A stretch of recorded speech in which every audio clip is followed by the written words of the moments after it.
Isn't it beautiful? A newly conquered settlement for the Empire of the Flying Dong. Welcome back, guys, to our 100 mod Let's Play series. And in the last episode, we fought a pretty brutal civil war against Finlandia to gain our independence, which, of course, we were successful in. So I'm super happy with that. And we also expanded outwards, taking 2 more castles that you can see here and here. And we also took Charis as well. So that's a nice settlement, which is now in my command and will definitely help towards gaining that 5.5 million gold that we need to actually form our own de jure kingdom. So we are definitely going to take some time to let our armies rebuild in this episode. Our force in its entirety is actually in a pretty good spot. We have 298 men out of 360, and for the most part it's mainly a lot of high tiers. We almost got 100 of these long pikemen, so our anti-cavalry formation is amazing. We've got 70 of these great swords and they look amazing, and then a bunch of missiles and a little bit of cavalry as well. So we're going to head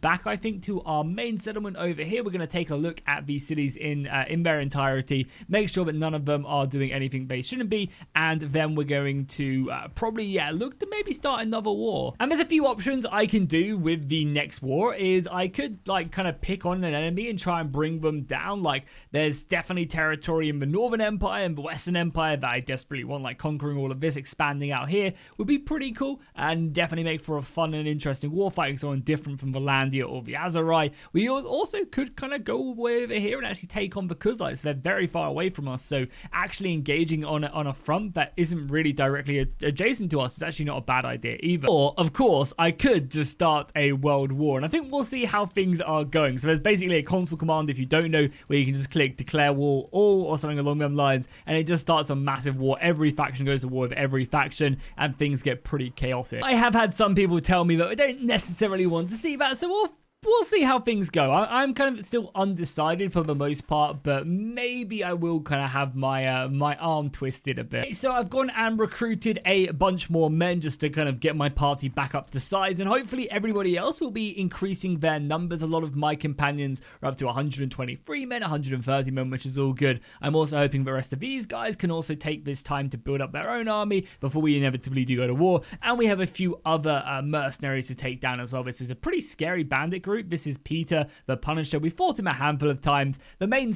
kind of, I guess, scary thing about his army is that he has the 70 or 95 cavalry. All of that cavalry is skirmisher as well, and until they actually engage us, we don't actually have an efficient way of dealing with them. I'm hoping maybe my crossbows can just hammer them, dismount them, and then our infantry can take care of them that way. But because we're going with a very anti-cavalry build, we don't really have the speed to actually catch them. But of course, as soon as they do actually charge into us, they'll get minced. Oh, it's actually quite funny as well. We literally do not have enough companions now to fill out everybody. That is, funny. We need to get some more for sure.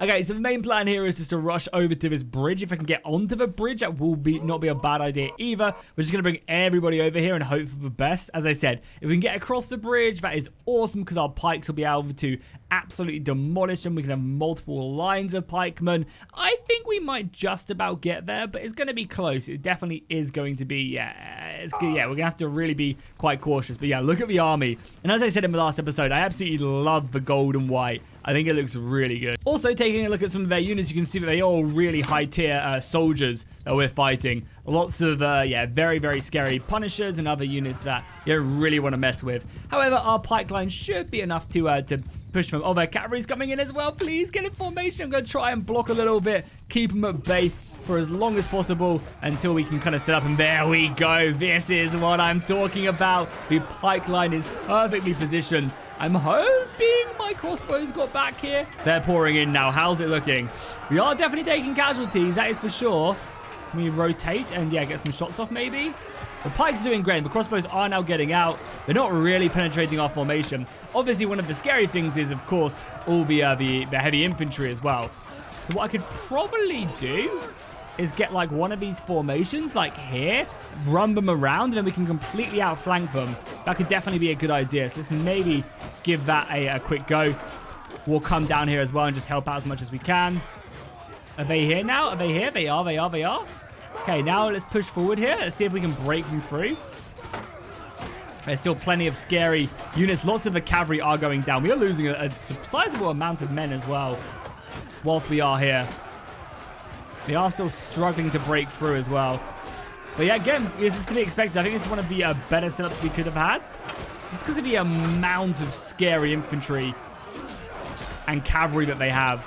Now we're going to launch a counter-offensive now. Just try and swarm up the remnants of their infantry.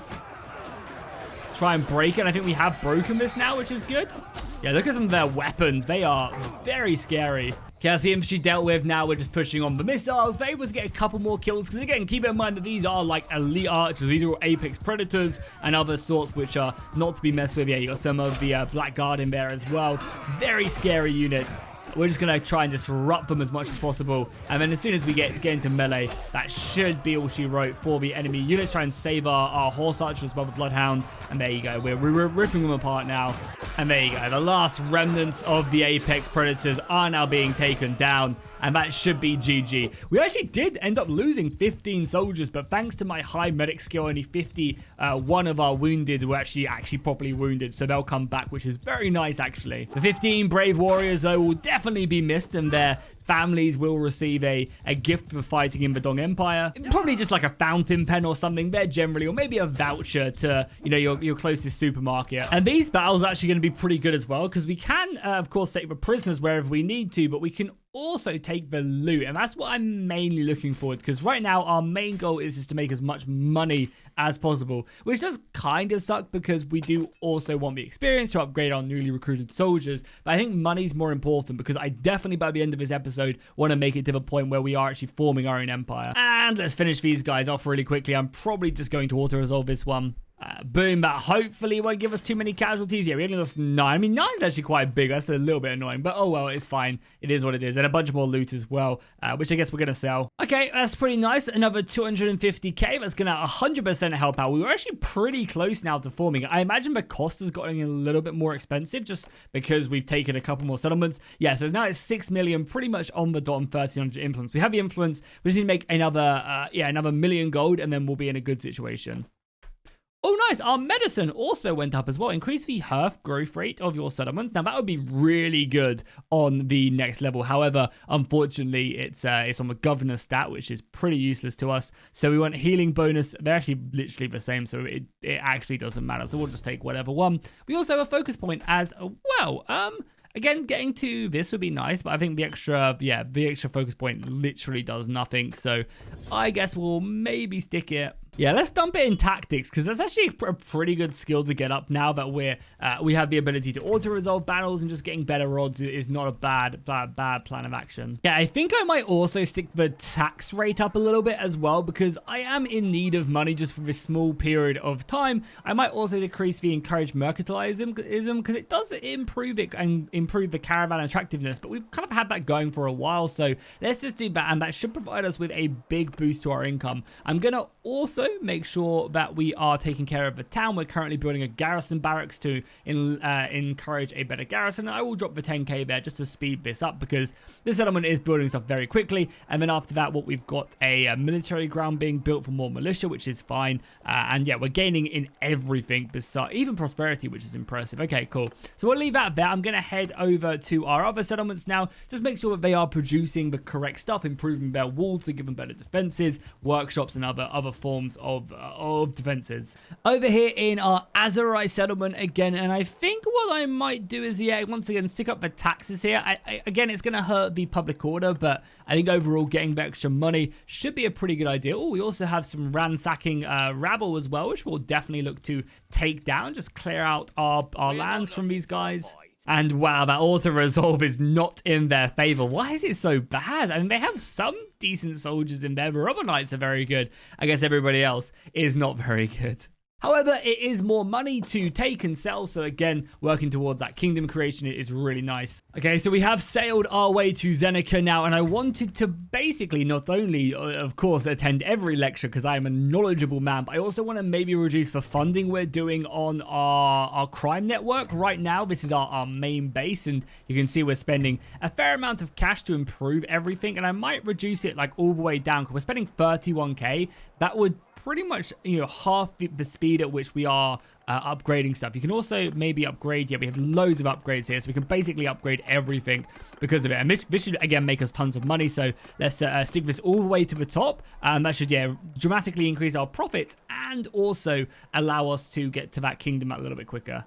All them upgrades are making them 8 grand now from the estimated profits, which will be a very, very nice boost to our army. I'm also going to take this time, of course, to make sure that we are buying all the water and food that we can, because eventually our own water is going to run out, and we're going to make sure that we're stocked up on basically everything that we have. Also, oh yeah, we also have some loot to sell as well from that previous battle. It's not going to be a lot, but you know, it is honest work, and that's all you can really hope for. Okay, great. 32k later, and we're looking pretty good. I'm actually, something actually, I've been meaning to do for a while. Actually, let's go back to Zenica, because we do need to actually recruit some of the soldiers that they have here, the local mercenaries. I want to get more Helios Guard in my formation, so let's grab that and then let's head back. We also have plenty of influence now, so we should probably also look to actually change some of our policies. We've already passed a handful, but there's definitely some more that I really want to pass so that we can get some extra bonuses. Limited army privilege would be interesting. It means only marshals and dukes or higher can create armies, which would be kind of good to prevent people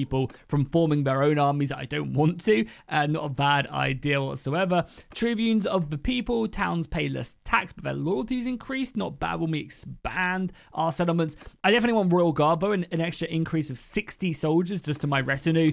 That seems amazing. Why would we not want one? Why would we not want that? Road tolls is also a pretty good one for a 3% increase in income. It's just a minus 0.1 decrease in prosperity, which I'm kind of fine with, so we're going to pass that one. And that's probably all we'll do for now, but it has increased our own party limit to about 400, which is extremely nice. We're going to basically be able to start taking on most armies by ourselves if we have enough quality. Oh, there's also a nice little slave raid here, which we might as well. It would be rude not to go after and try and take down. Yeah, you can see the number hasn't increased yet, but it should momentarily and go up to, I think, roughly around about, yeah, 421. So close to greatness, but yet so far. Surprisingly as well, an actual close battle. A bunch of these units are actually very decent. Like, that's one of the things I love about Scum and Villainy, is that even in the late game, when our army is so strong, the banner groups are actually still pretty interesting to try and take on. Like, we outnumber them by 120, yet they still somehow have the quality. I actually don't know how. It was because they're all cavalry. Luckily,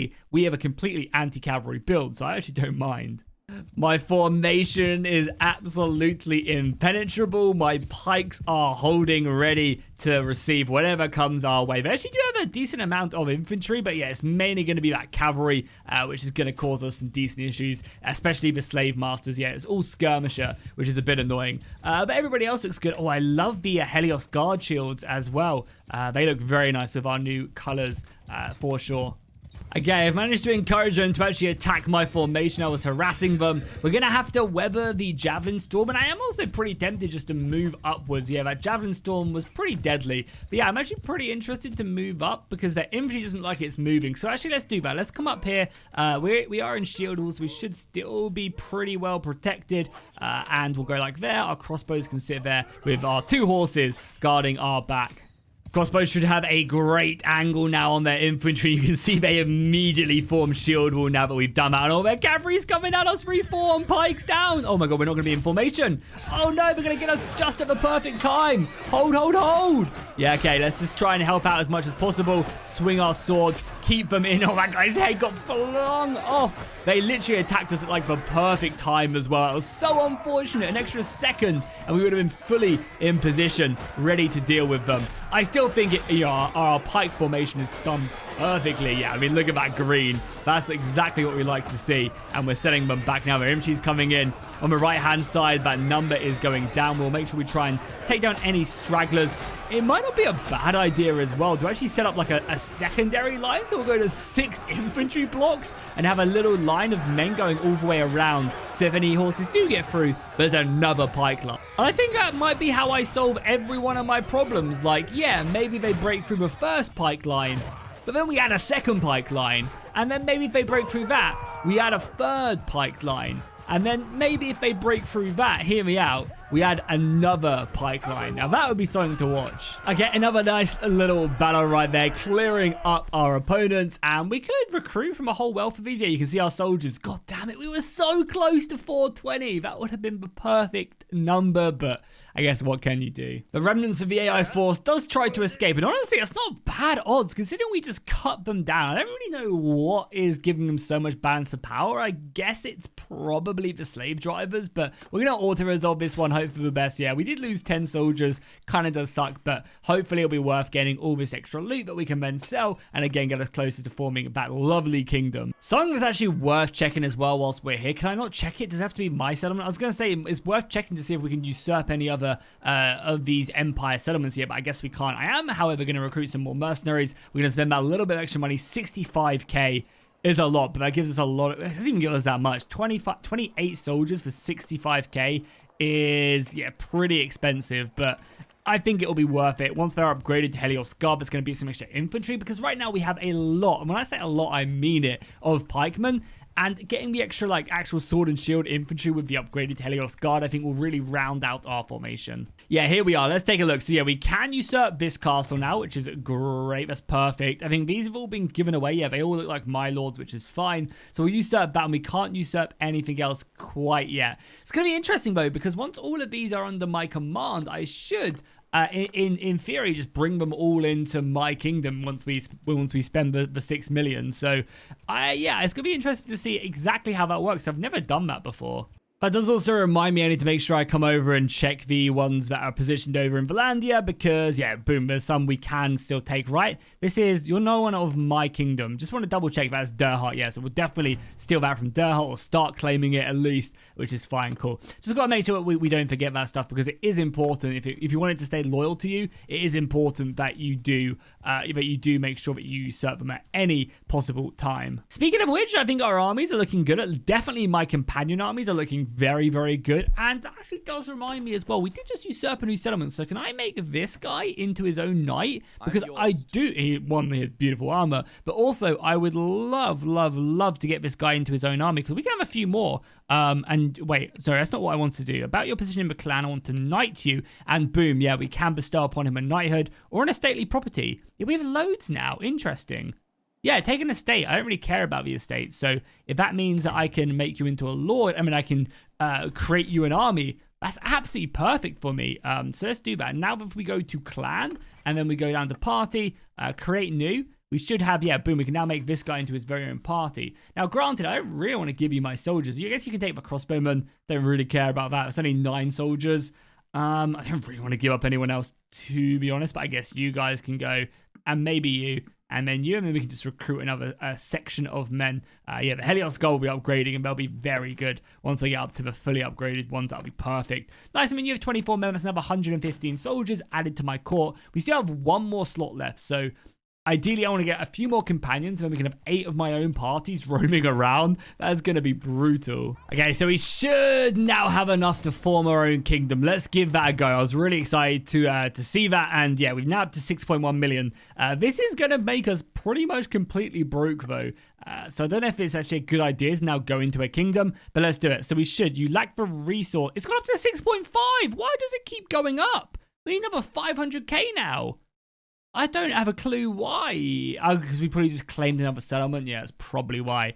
God damn it, we were so close. We were this close to greatness. So I came back to my capital to generate some more money, and I also sold pretty much everything I didn't have a need for. And now we should be able to finally form our own de jure kingdom. Let's see if we can do it. Boom, there we go. Okay, so here we go.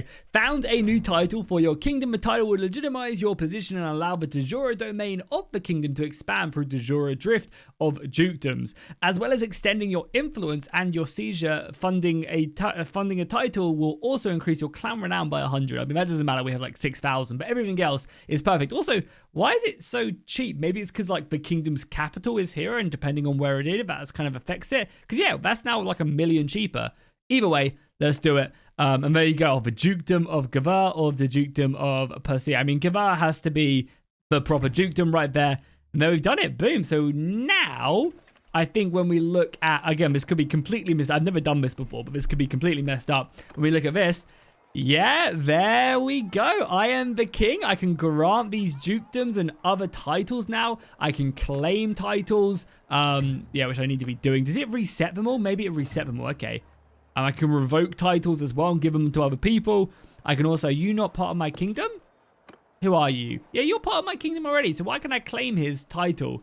I don't know. Either way, that's really cool now that we have our very own kingdom. We've legitimized it. Whenever we take castles, that will now appear in my de jure drift, and stuff can kind of come to me naturally as well, which is very cool. I think it is only suitable to crown my new coronation of the new kingdom with a world war. So once I press this button, Calradia will implode on itself and everybody will be fighting everybody for at least 40 days. It's going to be mayhem. And there we go. Boom. It's kind of almost like the purge if you think about it. This is the purge of Calradia going on right now. So not only am I at war with every single faction, everybody else is also at war with every single faction.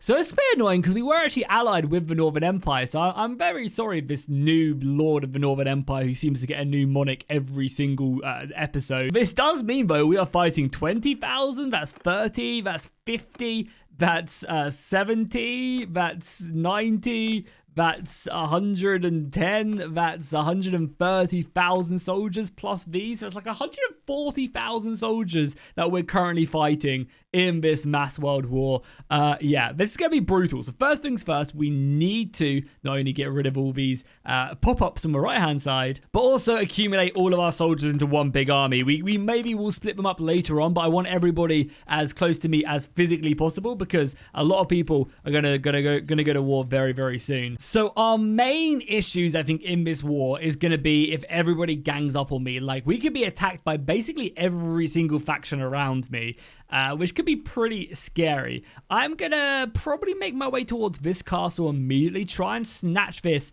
Oh, there's also is that a 300-man army right there? Who owns that? Is that peasants?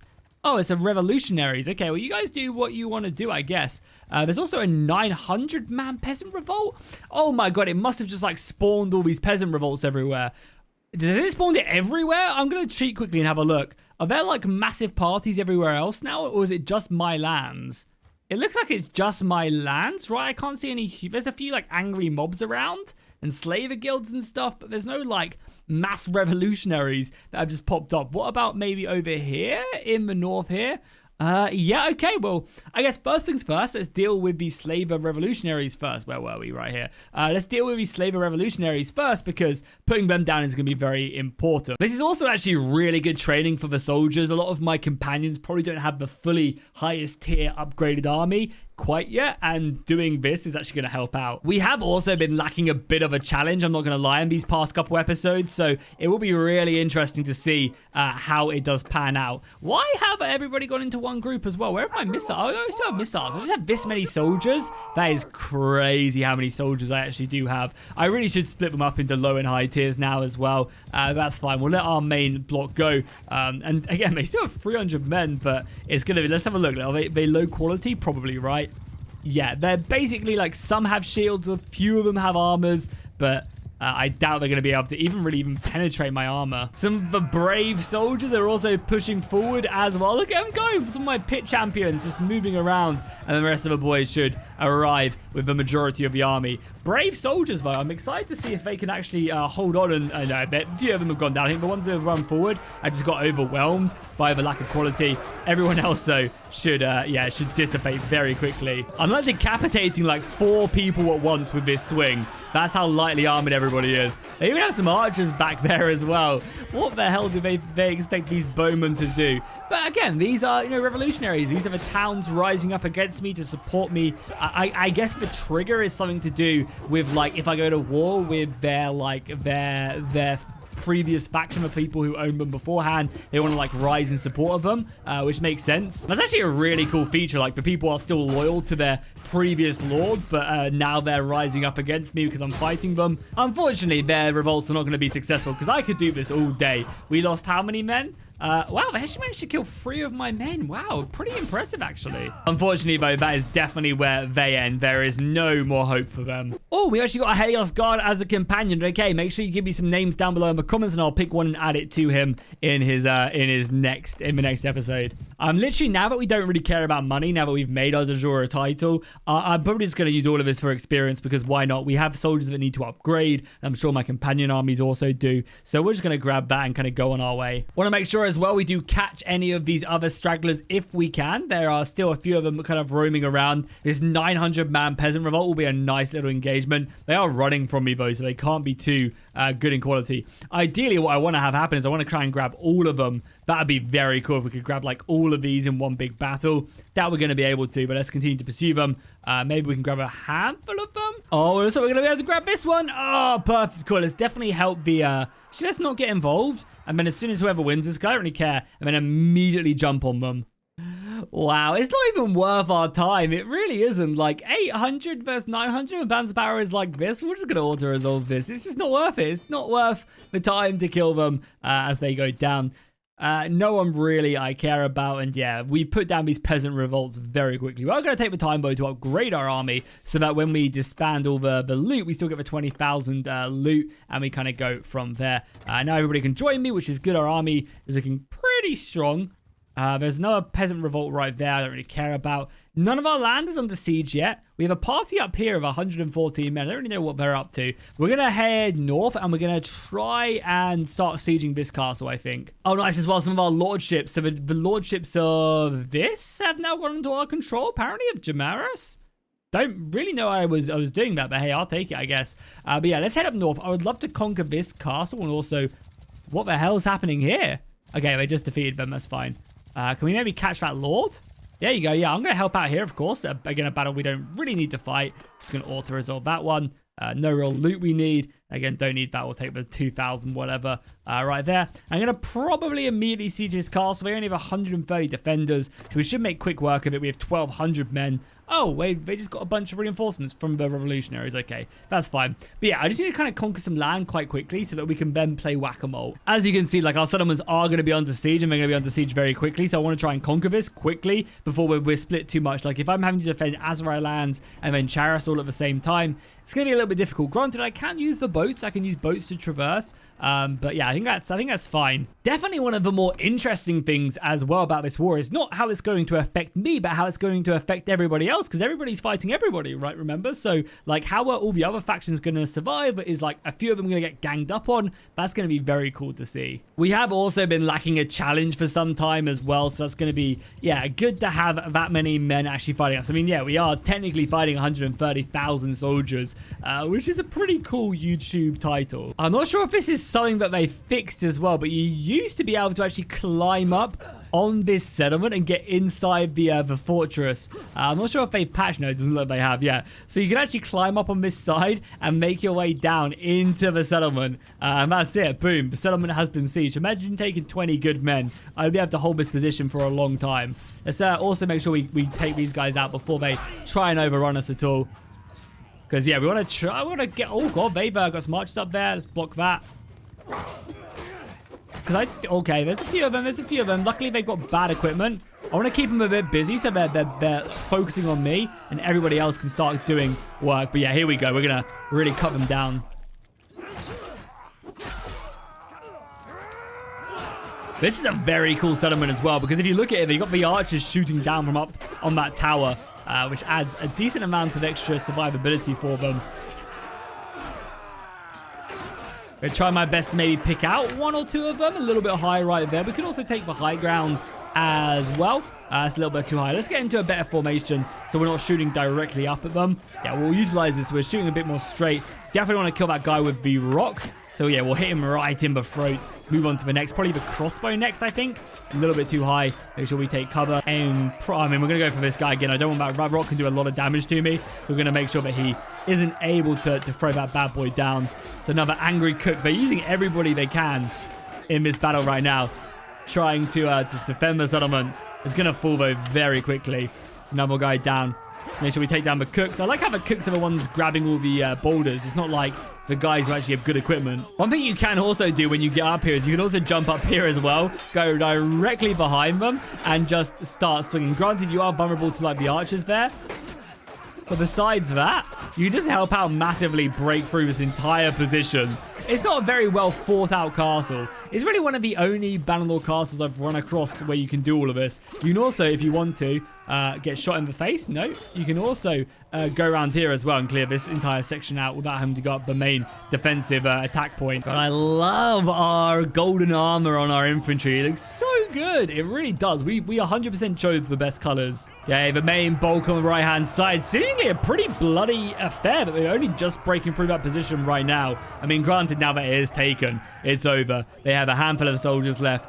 We did lose 16 men, though, which is nothing to be sniffed at. I'm going to take 2 more companions, I think, just to kind of round it out, as we have a handful of actual people to bring up, and we have a handful of new parties to make and stuff. So we're going to grab a bunch more on these, and then again, you guys can name them all down below in the comments. This was an important one, though. By securing this castle, not only have we kind of provided ourselves a little bit of safety for a bit, we also can now utilize the extra experience to upgrade what remains of our infantry, which is good. We're going to probably show mercy, and I'm going to decline this and give it to someone else so we can form a little bit of a garrison here. So I guess now we have to rush over to Charis. Hopefully they don't have a big army besieging me. If we have to take them on, we have to take them on. Oh, and it looks like we actually did just crash there as well. Interesting. Okay, cool. Well, I think we're going to wrap up the episode there anyway. I'll make sure I reload this and make sure it's not a persistent crash or anything. Hopefully, it's all good. But yeah, if you guys are enjoying this, make sure you put a like and a comment down below, and I'll see you guys in the next one.